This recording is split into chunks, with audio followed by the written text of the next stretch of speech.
The first time Richard came home early, Janet didn't think much of it. It was a Tuesday in October. She was in the kitchen chopping vegetables for dinner when she heard his car in the driveway. She glanced at the clock on the microwave. 5:47. He was usually home by 6:15. Janet wiped her hands on a dish towel and walked to the front window. Richard's sedan was parked in its usual spot. She watched him get out, briefcase in hand, and walk up the front path with his characteristic slight stoop. 58 years old, 32 years married, same gray suit he wore every Tuesday. He came through the door with his usual greeting. Traffic was light, he said. Got out a bit early, nothing unusual. Janet smiled and went back to the kitchen. It was nice, actually. Having him home earlier, they'd have more time before dinner. The next day, Wednesday, he came home at 5:43. Janet was folding laundry in the living room when she heard the car. She checked her watch this time, definitely earlier than yesterday, earlier than his usual time by more than half an hour. Richard came in, set his briefcase down, loosened his tie. You're home early again. Janet said, not concerned, just observing. Richard nodded. They'd adjusted the meeting schedule, he explained, finishing up earlier this week. That made sense. Janet went back to her laundry. On Thursday, he arrived at 5:38. On Friday, 5:32.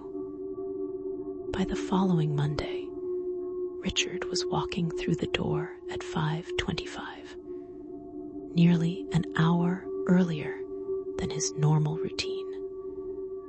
Janet was still setting the table when he arrived. They're really letting you out early these days. Janet said that evening over dinner. Richard looked up from his plate. New policy, he said. More flexible hours.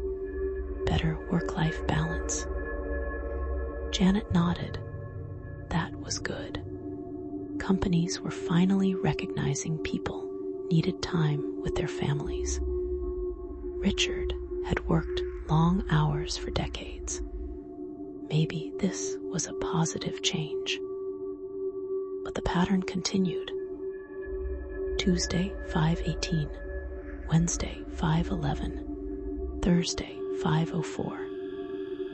By the end of the second week, Richard was arriving home at 4:56, before 5 o'clock. Janet was often still in the middle of preparing dinner when she heard his car. She mentioned it to her sister Karen during their weekly phone call. Richard's been coming home so much earlier lately, almost an hour before his usual time. Janet said, folding towels while she talked, phone wedged between her shoulder and ear. Karen said that was wonderful. Maybe retirement was on the horizon. Maybe Richard was finally slowing down. Janet agreed. It probably was wonderful. So why did it feel slightly off? She couldn't articulate it, even to herself. Richard was the same. Same suit. Same briefcase. Same routine of hanging his keys on the hook by the door, loosening his tie, asking about her day. Everything was the same except the time. The third week, Richard began arriving in the 4:30s, then the 4:20s. By Thursday of that week, he walked through the door at 4:17. Janet was still doing the grocery shopping at 4:17 on Thursdays. She'd had to adjust her schedule. Start dinner earlier. Be home earlier. The rhythm of her day had shifted to accommodate his new arrival time. On Friday, she decided to ask him about it directly. Not accusatory, just curious. She waited until after dinner, when they were sitting in the living room with coffee. Richard, can I ask you something? He looked up from his newspaper. You've been coming home so much earlier. It's been almost a month now. Is everything all right at work? Richard set the paper down. Everything was fine, he said. Better than fine. They were being more efficient, getting through things faster. He was happy about it. Wasn't she? Of course, I just wanted to make sure there wasn't a problem. There wasn't, Richard assured her. No problem at all. Janet dropped it, but something about his answer felt practiced. Not dishonest, exactly. Just smooth, like he'd been expecting the question. The fourth week began with Richard arriving at 4:08 on Monday. Janet was making tea when she heard the car. She looked at the kitchen clock, then at the window. His car was there. He was getting out. 4:08 in the afternoon. She met him at the door. Richard, it's barely past 4. He smiled. Light day, he said. Everything wrapped up early. Janet watched him hang his keys, set down his briefcase, walk into the kitchen for a glass of water. Everything normal, everything the same. Except it was 4:08. On Tuesday, he arrived at 4:01. On Wednesday, 3:54. Janet called his office on Thursday morning. She told herself she was just confirming, just making sure she understood his new schedule. She asked for Richard's extension and was transferred to his department. A woman named Diane answered. Diane had worked with Richard for years. Janet had met her at the holiday party. Janet asked casually if Richard's hours had changed recently, if the company had implemented new policies.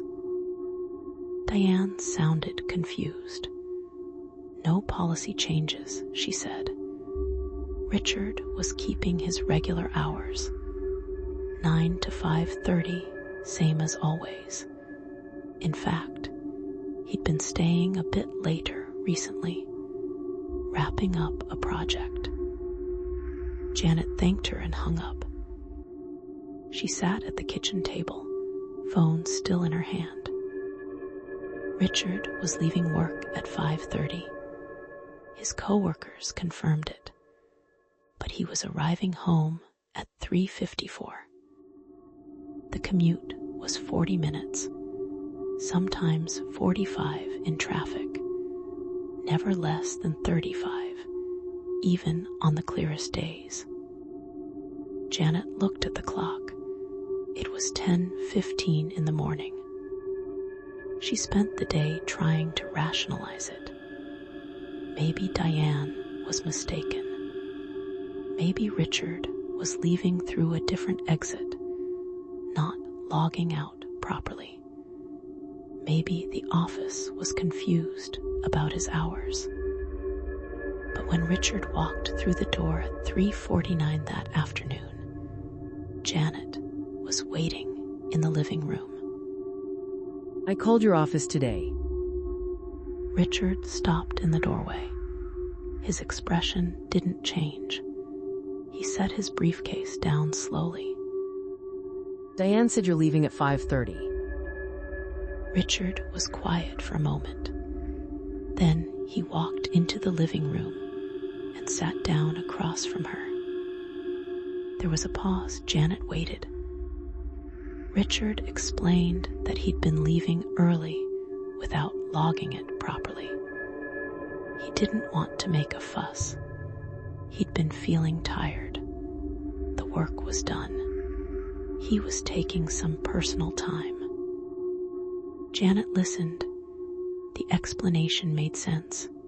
Sort of. But something about it felt off. Richard was meticulous about procedures. He always logged his hours, always followed protocol. So you're leaving at 3 then, to get home by 3:50. Richard nodded. Around then, he said. Janet didn't push further, but she also didn't believe him. That night, she lay awake while Richard slept beside her. She listened to his breathing. Steady, regular. The same breathing she'd listened to for 32 years. Everything was the same, except the time. The next morning, Friday, Janet decided to track it herself. She noted the time Richard left for work, 8:15, as always. She watched his car back out of the driveway and disappear down the street. Then she waited. She worked on small tasks around the house, checking the clock periodically. At 3:30, she positioned herself in the living room with a clear view of the driveway. At 3:42, Richard's car pulled in. Janet felt her chest tighten. She walked to the window and watched him get out. Same suit, same briefcase, same slight stoop. He came inside. Janet said nothing. Richard went through his routine, keys on the hook, briefcase by the stairs, tie loosened. She waited until he sat down before speaking. Richard, I need you to be honest with me. What's going on? He looked at her calmly. Nothing was going on, he said. He was just coming home earlier. Wasn't that a good thing?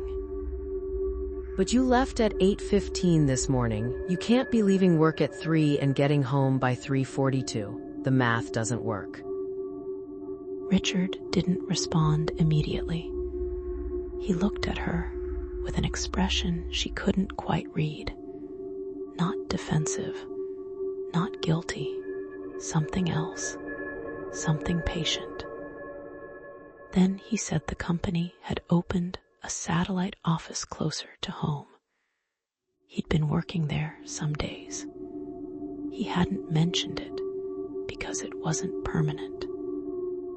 Janet stared at him. A satellite office. That would explain it. That would make sense. But he'd never mentioned a satellite office. Not once in 5 weeks. Where is this office? Richard told her the address. A building about 15 minutes away. Janet knew the area. She wanted to believe him. She wanted this to be the explanation. But something in his voice was wrong. Not the words, the tone. It was too even, too prepared. That weekend, Janet drove to the address Richard had given her. It was a small office building, mostly medical practices and insurance agencies. She parked across the street and watched for a while. No sign of Richard's company. No indication that they had space there. On Monday, she called the building's main office. She asked if Richard's company rented space there. The receptionist checked. No, she said. No company by that name. Janet hung up and sat in her car in the grocery store parking lot, hands shaking. Richard had lied to her. But why? What was he hiding? She considered the obvious answers: an affair, a secret job, financial problems. But none of them fit. Richard's behavior hadn't changed in any other way.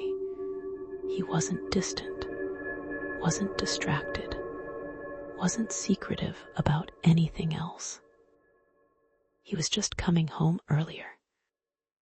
That afternoon, Richard arrived at 3:36. Janet was in the kitchen when she heard the car. She looked out the window and felt something cold settle in her stomach. She'd been watching the clock all day. She'd been waiting. And part of her had hoped she was wrong. That maybe today he'd come home at a normal time, and this would all be over. But there he was, 3:36. Earlier than yesterday. Richard came inside. Janet didn't greet him. She stayed in the kitchen, hands gripping the edge of the counter. She heard him go through his routine: keys, briefcase, tie. Then he appeared in the kitchen doorway. He asked if she was all right. His voice was concerned, gentle, the same voice he used when she was upset. But she hadn't said anything yet, hadn't shown any sign of distress. He was responding to something that hadn't happened. How did you know I was upset? Richard paused.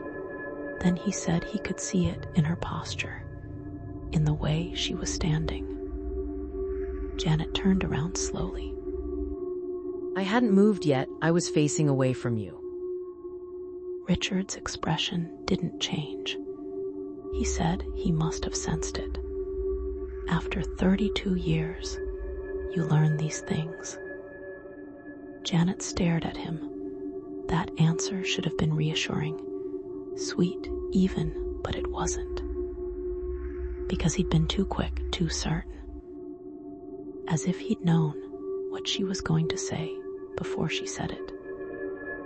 The next morning, Tuesday, Janet called Corinne again. Can you do me a favor? Can you call Richard's office and ask what time he left yesterday? Corinne sounded worried. Was everything okay? Please just do it. Tell them you're confirming something for me. Corinne agreed. She called back 20 minutes later. Richard had left work at 5:30, she said. Security logged him out at 5:32. Was Janet sure everything was all right? Janet thanked her and ended the call. 5:32. Richard left work at 5:32 and arrived home at 3:36. That was impossible. Janet spent the day in a fog. She moved through her routine mechanically. Dishes, laundry, vacuuming, but her mind was racing. There had to be an explanation, a logical explanation, something she was missing. At 3:30, she positioned herself at the front window. She watched the street, empty, no cars, no movement. At 3:33, she saw Richard's car turn onto their street. She watched it approach, watched it pull into the driveway, watched Richard get out. But something made her stay at the window. She watched Richard walk up the path, watched him reach the door, watched him go inside. And then, 3 seconds later, she saw his car pull into the driveway again. Janet's breath caught. The same car, the same license plate, pulling in as if it had just arrived. But Richard was already inside the house. She heard his footsteps in the hallway behind her, heard his keys jingling, heard him call out his usual greeting. Janet turned slowly from the window. Richard was standing in the hallway, briefcase in hand, smiling at her. She looked back out the window. The driveway was empty. Richard, when did you get home? Just now, he said. Why? Janet walked past him to the front door and opened it. She looked at his car. It was parked in the driveway. The hood was cool to the touch, not warm, not hot, cool, as if it had been sitting there for a while. She came back inside. Richard was in the kitchen now, pouring a glass of water. What time did you leave work today? Richard looked at her over the glass. 5:30, he said, same as always. And you drove straight home? He nodded. Is something wrong?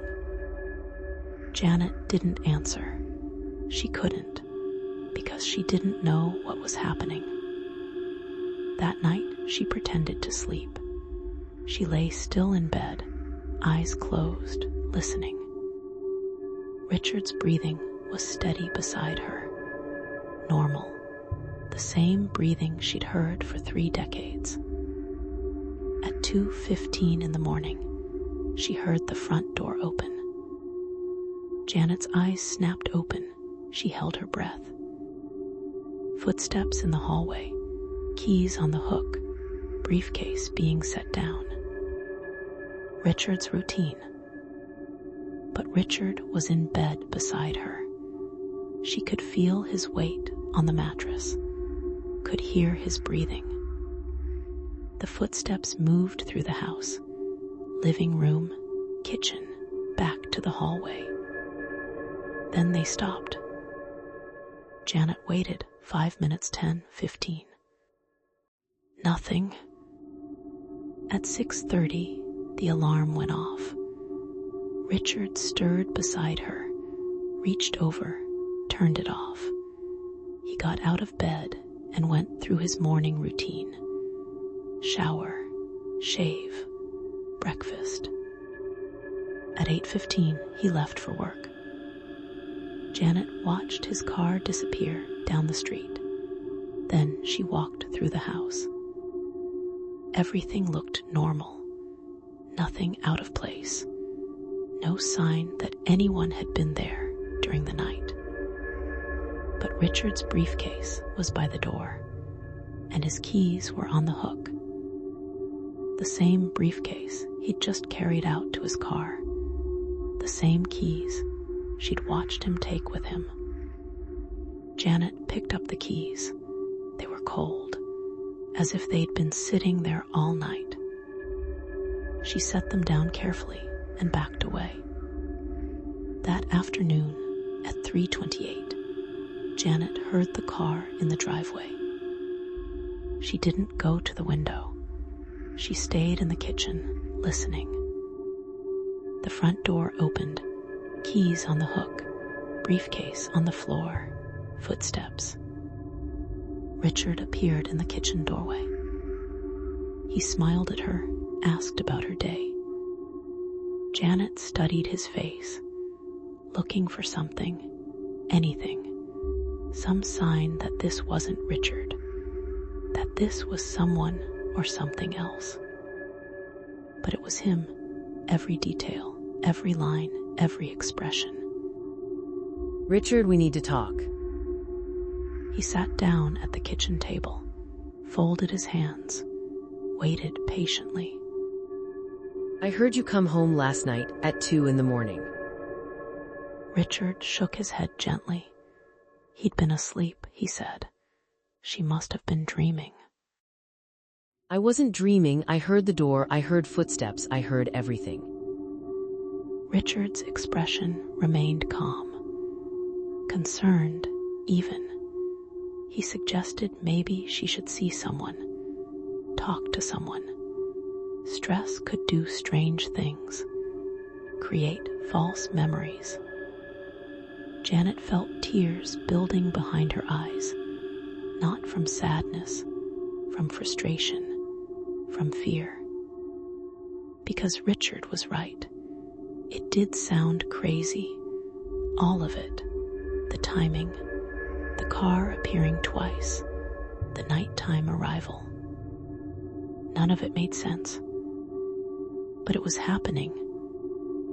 I'm not imagining this. Richard reached across the table and took her hand. His touch was familiar, warm, real. He said he believed her, that he knew she wasn't making it up.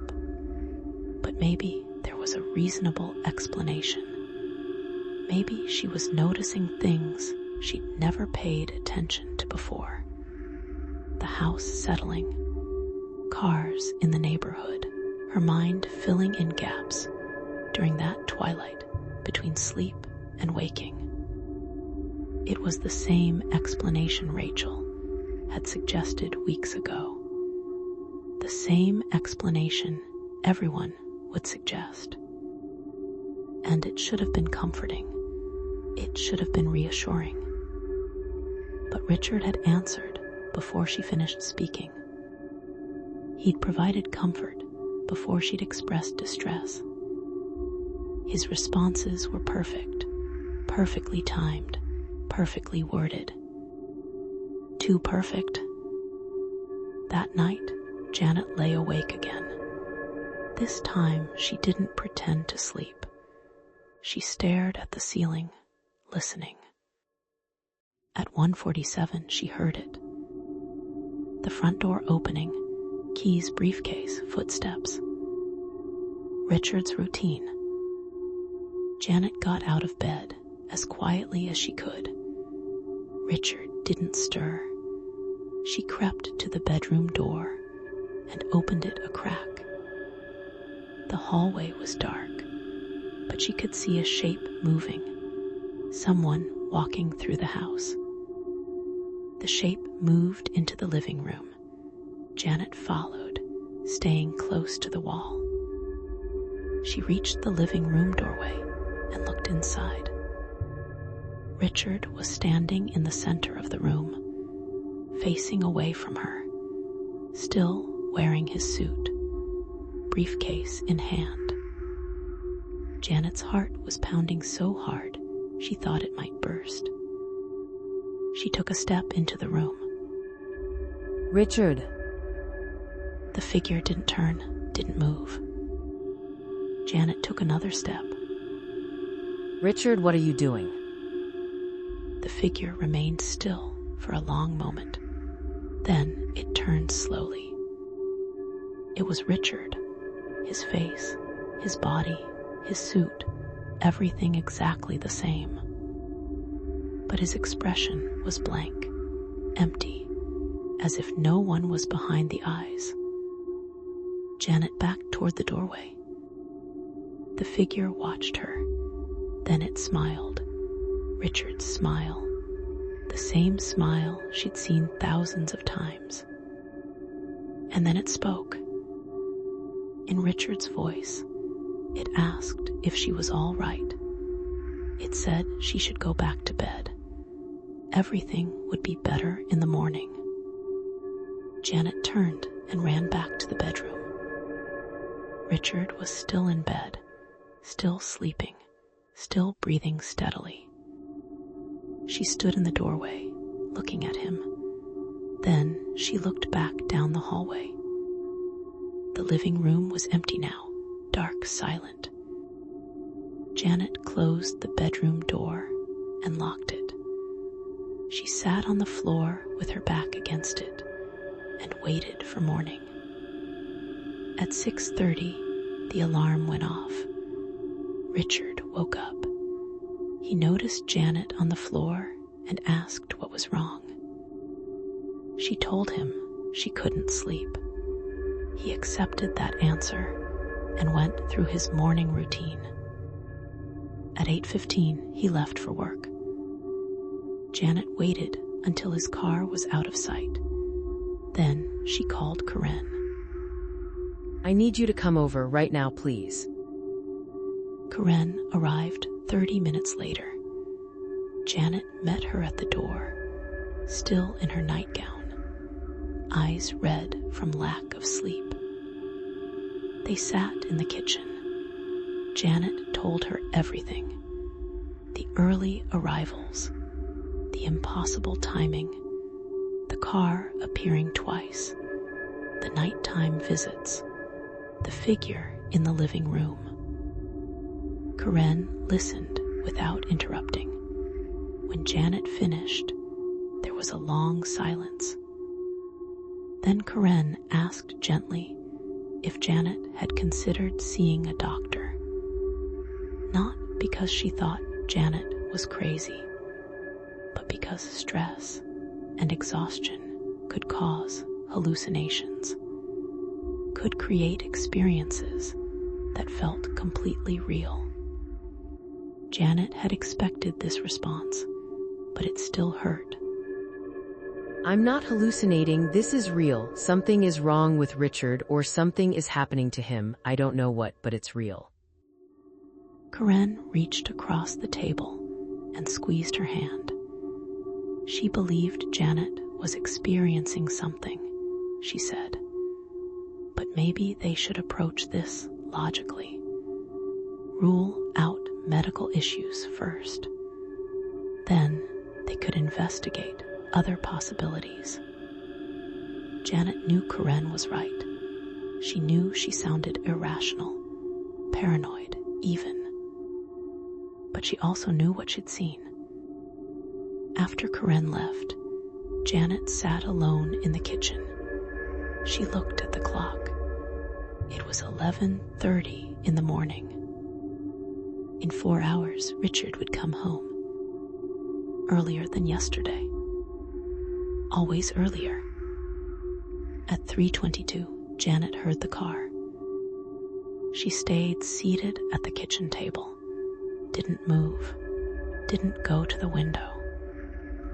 The front door opened, keys, briefcase, footsteps. Richard appeared in the kitchen doorway. He looked at her with concern, asked if she'd eaten anything today, said she didn't look well. Janet studied his face, looking for that emptiness she'd seen last night, but it wasn't there. He looked normal, concerned, loving. What time did you leave work today? 5:30, Richard said, same as always. It's 3:22. Richard glanced at the clock, then back at her. He said he must have left earlier. He didn't remember exactly. The answer was vague, non-committal, unlike Richard's usual precision. You don't remember what time you left work? Richard said he'd been distracted, thinking about her, worried about her. He'd noticed she seemed upset lately. It was a deflection, a subtle one, but it was there. Janet stood up slowly. I want you to leave. Richard's expression didn't change. He asked what she meant. I want you to get in your car and go back to work, or go somewhere else, but I want you to leave this house right now. Richard remained calm. He said she was upset, that they should talk about this, that leaving wouldn't solve anything. Get out. Richard stood there for a moment longer. Then he nodded. He said he'd go for a drive. Give her some space. They'd talk later when she felt better. He picked up his briefcase and walked to the front door. Janet followed, keeping her distance. Richard opened the door and stepped outside. He turned back to look at her. He said he loved her, that everything would be all right. Then he walked to his car and got in. Janet watched him back out of the driveway and drive away. She closed the door and locked it. Then she went to every window in the house and checked that they were locked too. She sat in the living room and waited. At 5:45, her phone rang. It was Richard. He asked if he could come home now, if she was feeling better. Janet hung up without answering. At 6:15, she heard a car in the driveway. She looked out the window. Richard's car. He was getting out. Janet went to the front door, but didn't open it. She heard Richard's footsteps on the porch, heard him try the door. It was locked. He knocked, called her name, asked her to let him in. Janet backed away from the door. Richard knocked again. His voice was patient, understanding. He said he knew she was scared, that he wanted to help, that they could figure this out together. Janet didn't respond. After a few minutes, the knocking stopped. She heard Richard's footsteps retreating, heard his car start, heard him drive away. Janet went back to the living room and sat down. At 8:30, she heard the front door open. She stood up quickly. The door was locked. She'd checked it. She'd locked every entrance. But she heard it, the door opening, keys on the hook, briefcase on the floor. Footsteps in the hallway. Richard appeared in the living room doorway. He looked tired, worried. He asked why she'd locked him out. How did you get in? Richard held up his keys. He'd used his keys, he said. How else would he get in? Janet stared at the keys in his hand. They were his keys. The same keys that had been on the hook since 3:22 this afternoon. The same keys she'd seen him take when he left at 3:30. The same keys that should not be in his hand right now. Those keys were on the hook. I saw them there. Richard looked confused. He'd had them with him all day, he said. He always had them with him. Janet walked past him to the hallway. She looked at the key hook. Empty. But they'd been there. She'd seen them. After Richard left, she'd walked past that hook a dozen times. The keys had been there. She turned back to Richard. What are you? Richard's expression shifted, just slightly, a flicker of something, then it was gone. He said he was her husband, that he'd been her husband for 32 years, that he didn't understand what was happening to her, but they'd get through it together. Janet shook her head. You're not Richard, or you're not the same Richard. Something's changed. Richard took a step toward her. Janet backed away. He stopped, held up his hands in a calming gesture. He said he was exactly the same. Nothing had changed. He was worried about her. He thought maybe she should see someone, get some help. It was a reasonable suggestion, a caring suggestion, exactly what a concerned husband would say. But his tone was off, just slightly, like someone reading from a script. Janet ran. She ran to the bedroom and locked the door. She heard Richard in the hallway, heard him knock, heard him call her name. She didn't answer. After a while, the knocking stopped. The house went quiet. Janet sat on the bed, phone in hand. She could call Karen, call the police, call someone. But what would she say? My husband came home early. My husband has keys that shouldn't exist. They'd think she was having a breakdown. They'd think Richard was right to be concerned. At 11:45, Janet heard it again. The front door opening, keys, briefcase, footsteps. Richard's routine again. Janet got up and pressed her ear against the bedroom door. The footsteps moved through the house. Living room, kitchen, back to the hallway. They stopped outside her door. Janet held her breath. The doorknob turned slowly, but the door was locked. Then she heard Richard's voice, soft, close to the door. He said he was home, that everything was all right now, that she could come out. Janet didn't move. The voice continued.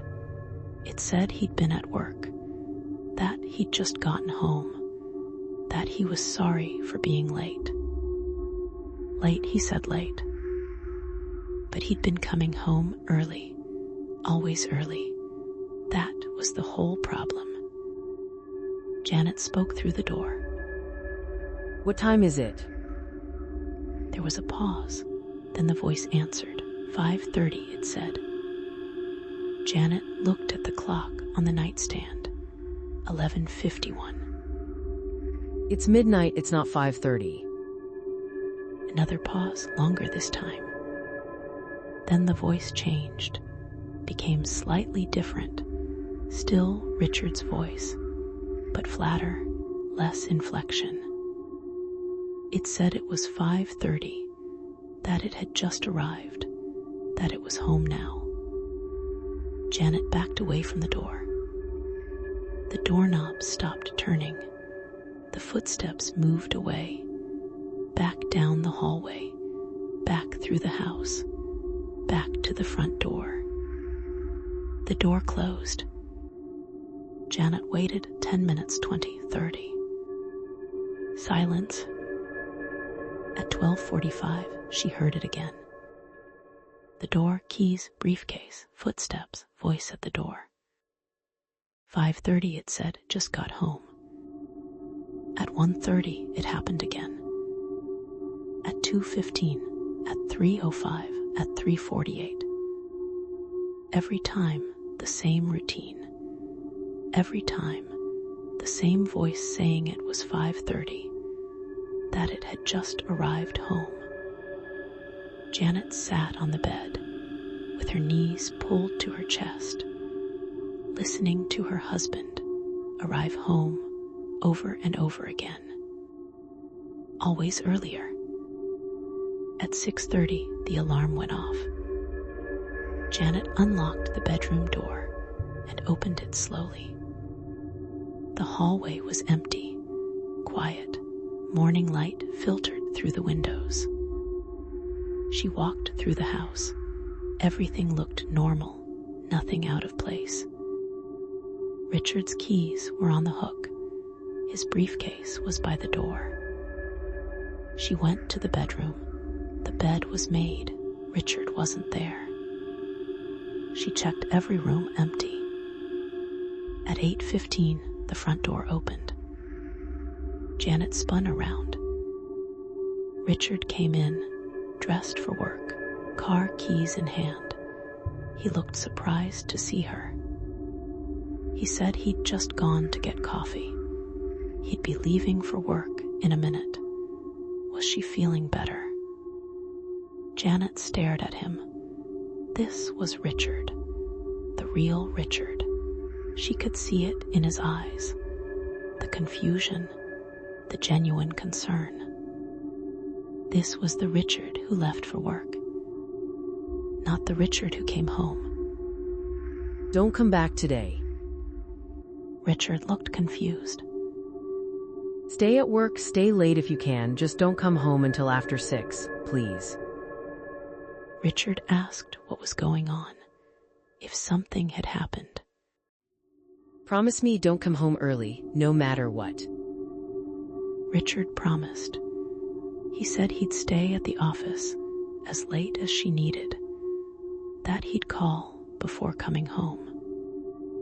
He kissed her forehead and left. Janet watched his car drive away. Then she sat down and waited. At 3:18, she heard the car in the driveway. Her chest tightened. She walked to the window. Richard's car was pulling in. Same car, same license plate. The driver got out. Richard, same suit, same briefcase. He walked to the front door. Janet didn't move. She watched the door. It opened, keys on the hook, briefcase on the floor. Richard appeared in the living room doorway. He smiled at her, asked about her day. Janet looked at him, really looked at him. Every detail was perfect, but there was something missing, something she couldn't name, an absence where there should have been presence. You're not supposed to be here yet. Richard's smile didn't waver. He said he'd finished early, wanted to spend time with her. Richard is still at work. I made him promise to stay late. The figure in the doorway tilted its head slightly.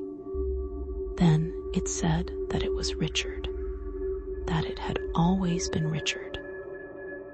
Janet shook her head. No, you're what arrives before he does. You're what the house receives first. The figure's expression didn't change. It asked what she meant. But Janet understood now, finally terribly. Richard hadn't been coming home early. He'd been arriving before he left.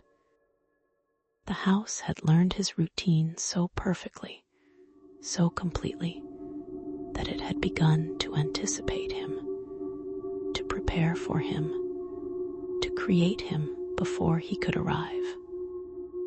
And every day, the anticipation grew stronger, arrived earlier, became more solid. Until now. Now the version that arrived first was more real than the one that left. Janet looked at the thing wearing her husband's face. Where's Richard, the real Richard? The figure smiled. Richard was at work, it said. He'd be home soon, but it was already home. It had been home for a while now. Janet's phone rang. She looked at the screen. Richard. She answered. Richard's voice on the other end. Tired, confused. He said something strange was happening. He was trying to leave work, but he couldn't remember how.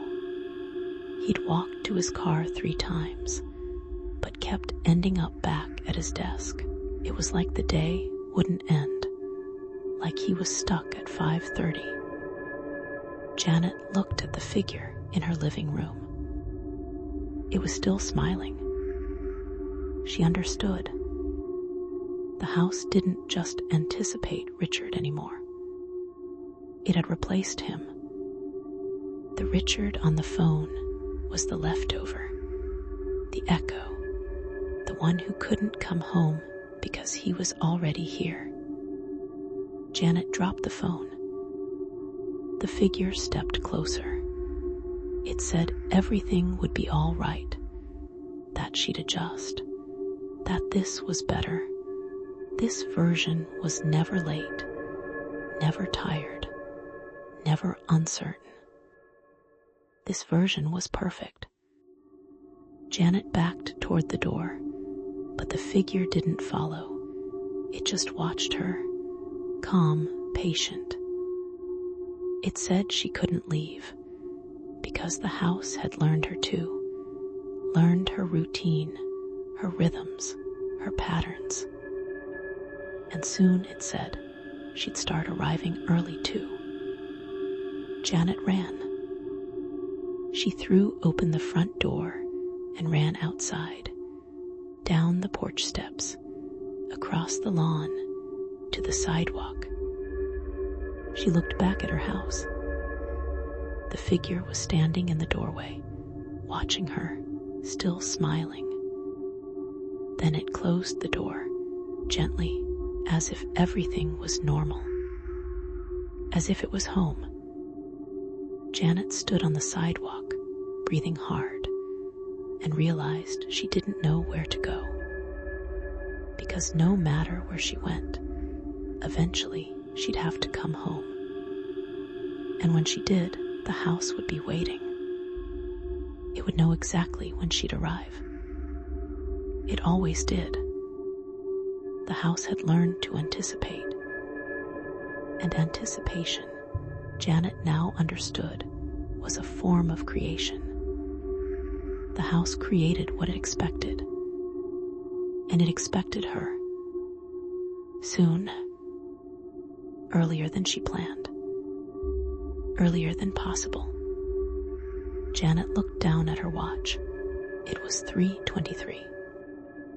But she felt like she'd been standing here for hours. Like part of her was already inside. Already home. Waiting for the rest of her to arrive.